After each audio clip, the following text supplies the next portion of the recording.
Alors voilà, rebonjour tout le monde. Je vous ai dit que j'allais faire quelque chose aujourd'hui que je n'ai jamais fait, mais ça me tenait à cœur de le faire parce que je sais que ça va vous plaire. Je pense en tout cas que ça va vous plaire. Et voilà, je vais parler des complémentarités entre les signes. Donc voilà, ici on est sur le bélier. Donc le bélier, euh, il est moins compatible avec certains signes comme la Vierge, le Cancer, le Bélier, le Taureau, le Verseau et la Balance. Euh, Ces signes-là sont moins compatibles avec lui. Pourquoi? Alors, la Vierge, donc c'est une association difficile avec le Bélier, parce que le Bélier peut trouver en la Vierge une discipline trop restrictive. Parce que la Vierge est très disciplinée, très ordonnée, et ça peut déranger un peu le bélier. Alors, la Vierge peut se montrer euh, très... peut se méfier de la spontanéité du bélier. Donc, voilà, c'est pas une association super... euh, super bonne entre eux, mais s'ils gardent ça à l'esprit et qu'ils le savent, euh, ils gagnent quand même à apprendre l'un de l'autre. Voilà. Alors, deuxième signe qui est moins compatible avec le bélier, c'est le cancer. Alors, le cancer, il y a vraiment une grosse attraction sexuelle entre eux. Mais le bélier peut trouver la prédisposition du cancer inhibitrice et être sur la défensive. Tandis que le cancer a besoin de tout contrôler et ça peut alimenter le désir du bélier à s'échapper. Voilà. Alors, les béliers, donc bélier et bélier, visiblement, c'est pas une super association. Donc, ça a tout d'une union passionnée, mais ils sont tous les deux têtus. Et ce qui fait qu'ils puissent vraiment avoir beaucoup de conflits entre eux. Alors, c'est une relation qui fonctionne mieux avec une marge d'autonomie mutuelle dans la gestion de la carrière ou de la vie sociale. Parce que sinon, ils vont être têtus tous les deux, peut-être même jaloux l'un de l'autre, et jaloux de celui qui a la plus belle place, le plus beau travail. Voilà, l'autre pourrait être jaloux de ça, quoi. Donc, bélier et bélier, c'est pas terrible non plus. Alors ensuite, nous avons les taureaux. Donc, avec les taureaux, le taureau est attiré par le feu du bélier. Mais tous les deux peuvent juger leurs besoins d'indépendance difficiles à gérer. Parce ce sont deux signes qui ont besoin d'indépendance tous les deux. Et donc ça peut poser problème entre eux, parce le taureau aurait difficile de gérer la dépendance que le bélier veut, et le bélier aurait difficile de gérer la dépendance que le taureau veut. Et donc, le bélier peut prendre du temps pour apprécier la fiabilité du taureau. Cette union nécessite certains compromis. Donc, ça pourrait marcher avec certains compromis, mais ce n'est pas la meilleure union pour le bélier. Alors, les Verseaux maintenant. Avec les Verseaux, ce sont deux signes qui ont la capacité d'apprécier le besoin d'indépendance de l'autre. Donc, ils s'admirent un peu. Donc, ce qui augure une bonne compatibilité, bien que l'inconstance du Verseau puisse parfois sembler un peu trop imprévisible, même pour le bélier qui est spontané.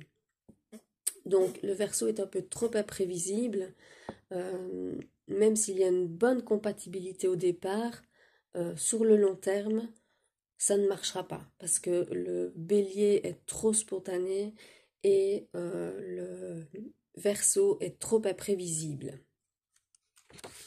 Alors ensuite, on a la balance et là, on entre dans les compatibilités qui sont plus propices au bélier. Donc ici, avec la balance, qui peut trouver le désir d'action et de confrontation du bélier problématique, la balance, avec sa délicatesse, est capable d'attirer la flamme du bélier en créant une attraction puissante à court terme, mais aussi à long terme, si elle trouve vraiment cette attraction puissante entre eux. Mais bon, au début, c'est vrai qu'il y aura des difficultés parce que la balance qui est un petit peu pacifique, qui est un petit peu qui vaque un peu à gauche, à droite, ça peut être problématique pour le bélier. Voilà, mais une fois qu'ils se connaissent, au bout du compte, ça peut être, il peut y avoir une attraction très importante à court terme et même à long terme entre eux. Donc ça pourrait matcher, mais non sans travail, quoi, non sans effort. Alors, avec le Scorpion, le Bélier et le Scorpion. Alors, la tendance du Scorpion à la possessivité peut atténuer l'ardeur de l'esprit du Bélier. Mais l'alchimie ici est puissante et il existe une comptabilité physique très forte qui peut bien fonctionner si elle est enracinée dans une appréciation intellectuelle mutuelle. Donc, ça peut très bien matcher au départ parce que le Scorpion peut atténuer, peut rassurer le Bélier au niveau de de son esprit libre. Et il peut y avoir une alchimie très puissante entre eux et une compatibilité physique très importante. Donc ça pourrait très bien fonctionner si cette appréciation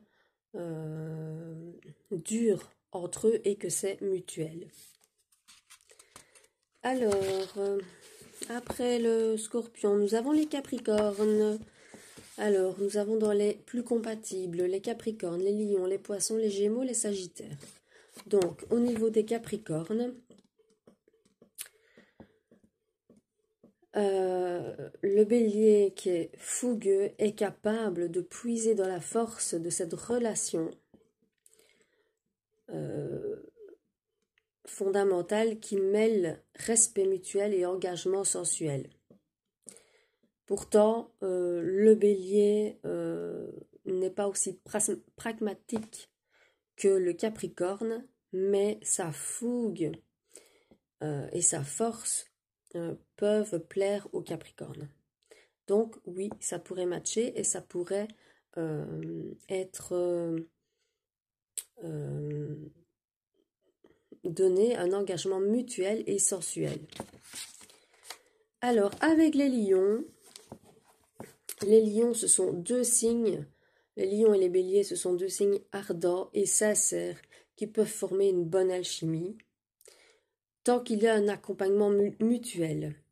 Donc, il faut rester unis et avoir un accord mutuel très fort pour que l'alchimie puisse fonctionner. Il faut rester ludique et à condition qu'une généreuse dose d'admiration de part et d'autre rende tout le monde heureux.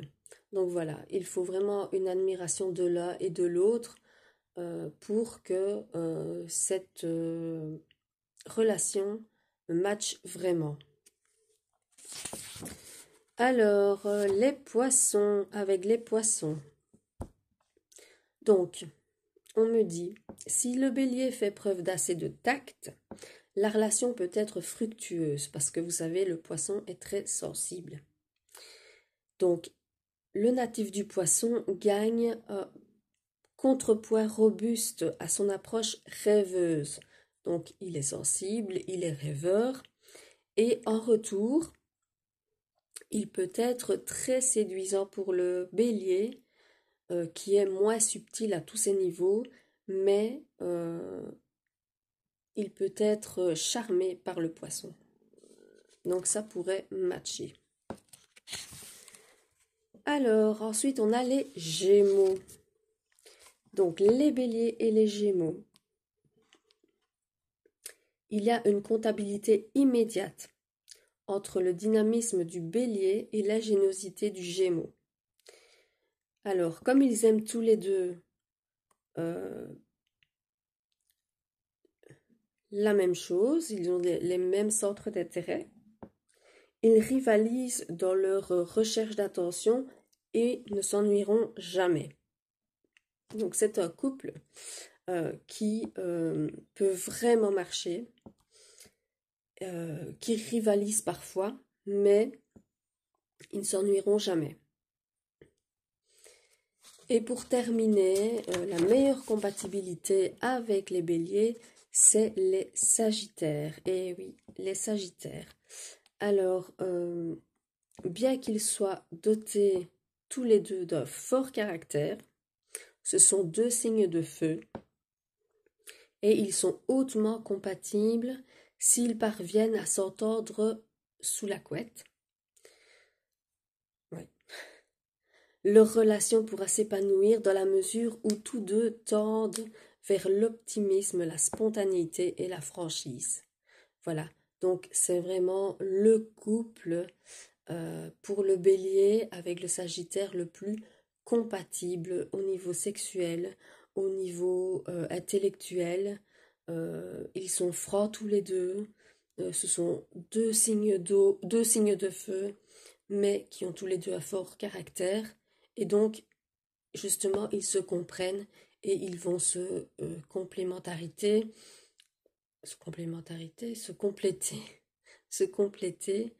dans cette relation qui va vraiment s'épanouir si il y a, parce qu'ils sont tous les deux optimistes, spontanés et francs.